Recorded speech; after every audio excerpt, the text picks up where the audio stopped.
پانی اللہ سبحانہ و تعالیٰ کی وہ عظیم نعمت ہے جس کے بغیر زندگی کا تصور بھی نہیں کیا جا سکتا۔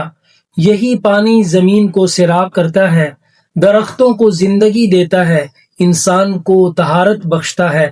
لیکن اسلام ہمیں یہ سکھاتا ہے کہ نعمت خواہ کتنی ہی زیادہ کیوں نہ ہو، اس میں اسراف جائز نہیں، اور نبی پاک صلی اللہ علیہ وآلہ وسلم نے ہمیں تعلیم دی جو ہمیں اسراف سے بچاتی ہے، کہ نبی پاک صلی اللہ علیہ وآلہ وسلم ایک مرتبہ حضرت سعد بن ابی وقاص رضی اللہ تعالیٰ عنہ کے پاس گزرے اور وہ وضو کر رہے تھے، تو نبی پاک صلی اللہ علیہ وآلہ وسلم نے فرمایا کہ اے سعد، یہ فضول خرچی کیوں ہو رہی ہے؟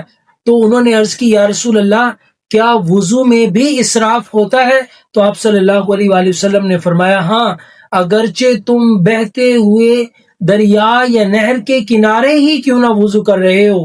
یہ وہ لمحہ تھا جب نبی پاک صلی اللہ علیہ وآلہ وسلم نے ہمیں وضو جیسی عبادت میں بھی اعتدال کی تعلیم دی، خواہ پانی کتنا ہی زیادہ کیوں نہ ہو، اس سے بغیر وجہ کے بہانا ناشکری ہے، اور اسلام ہمیں اسراف سے منع کرتا ہے کہ اللہ سبحانہ و تعالیٰ کی کوئی بھی نعمت ہو اس کو ضائع نہیں کرنا چاہیے۔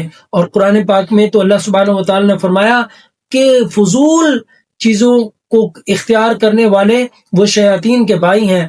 پانی میں اسراف نہ کرنا نہ صرف ماحولیاتی ذمہ داری نہیں بلکہ ہمارے ایمان کا تقاضا ہے۔